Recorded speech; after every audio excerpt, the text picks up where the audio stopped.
ഞാൻ ഒരിക്കൽ കൂടി സന്തോഷിലേക്ക് പോവുകയാണ്. സന്തോഷിൽ നിന്ന് കാസർകോട്ടെ വിവരങ്ങൾ കൂടി ചോദിക്കണമായിരുന്നു, ഞാനത് വിട്ടുപോയി. സന്തോഷ്, ഞാൻ പതിവ് പോലെ കണ്ണൂരിലെ വിവരങ്ങൾ പറഞ്ഞു കഴിഞ്ഞപ്പോൾ നേരെ കോഴിക്കോട്ടേക്ക് പോയതാണ്. കാസർഗോഡിൻ്റെ കാര്യം ഞാനങ്ങ് വിട്ടുപോയിരുന്നു.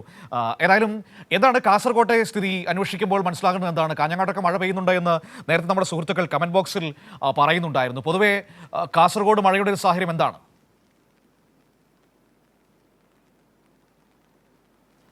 മനു, കാസർഗോഡ് ജില്ലയിലും ഇന്ന് റെഡ് അലർട്ടാണ്. കാസർഗോഡ് ജില്ലയിലും ഇപ്പോൾ മഴ തുടരുന്നുണ്ട്. പക്ഷേ തുടർച്ചയായ ശക്തമായ മഴയില്ല. കണ്ണൂരിലേതിന് സമാനമായ സാഹചര്യം തന്നെയാണ്. ഇടവിട്ടുള്ള അതിശക്തമായിട്ടുള്ള മഴ കാസർഗോഡ് ജില്ലയിലും ഇപ്പോൾ തുടരുകയാണ്. കാസർഗോഡ് ജില്ലയിലെ ഈ പറഞ്ഞ പോലെ തീരദേശ മേഖലയിൽ ഉൾപ്പെടെ ജാഗ്രതാ നിർദ്ദേശം നൽകുകയും ചെയ്തിട്ടുണ്ട്.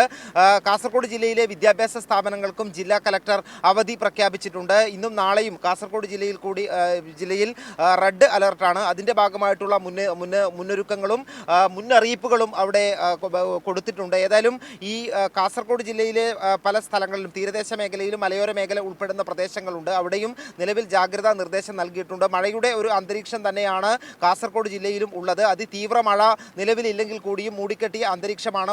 ഇടപെട്ട അതിശക്തമായ മഴ തുടരുകയാണ്. മനു, ശരി.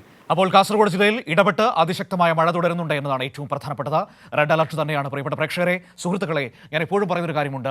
മഴയത്ത് യാത്രകൾ ഒഴിവാക്കുക, അനാവശ്യ യാത്രകൾ ഒഴിവാക്കുക, ആവശ്യമുള്ള യാത്രകൾക്ക് മാത്രം പുറത്തിറങ്ങുക, സർക്കാർ നൽകുന്ന മുൻകരുതൽ നിർദ്ദേശങ്ങൾ കൃത്യമായി പാലിക്കുക. കാരണം നമുക്കറിയില്ല ഇപ്പോഴത്തെ ഒരു മഴയുടെ സ്വഭാവം എന്ന് പറയുന്നത് ചെറിയ സമയം കൊണ്ട് വലിയ മഴ പെയ്തിറങ്ങുന്നതാണ് പലപ്പോഴും അനുഭവപ്പെടുന്നത്. ഒപ്പം തന്നെ ശക്തമായ കാറ്റും അതിൻ്റെ കൂടെ വീശുന്നുണ്ട്. അതുകൊണ്ട് കൃത്യമായ ജാഗ്രതാ നിർദ്ദേശങ്ങൾ പാലിച്ചുകൊണ്ട് തന്നെ മുന്നോട്ട് പോവുക. എന്തെങ്കിലും സംഭവിച്ചു കഴിഞ്ഞ് നമ്മൾ അങ്ങോട്ടും ഇങ്ങോട്ടും വഴി പറഞ്ഞിട്ട് കാര്യമില്ല. അതുകൊണ്ട് വളരെ സൂക്ഷ്മതയോടെ പോവുക. നമുക്ക് ഈ മഴ കഴിഞ്ഞ് അടിച്ചു പൊളിക്കാമെന്നേ. തൽക്കാലം മഴ വരുമ്പോൾ നമുക്ക് സുരക്ഷിതമായി ഇടങ്ങളിലിരിക്കാം. ജോലിക്ക് പോകുന്നവരുടെ കാര്യമൊക്കെ നമുക്കറിയാം. അതുകൊണ്ട് തന്നെ അവരൊക്കെ ഏറ്റവും ശ്രദ്ധയോടെ തന്നെ തൊഴിലിടങ്ങളിലേക്ക് പോവുക.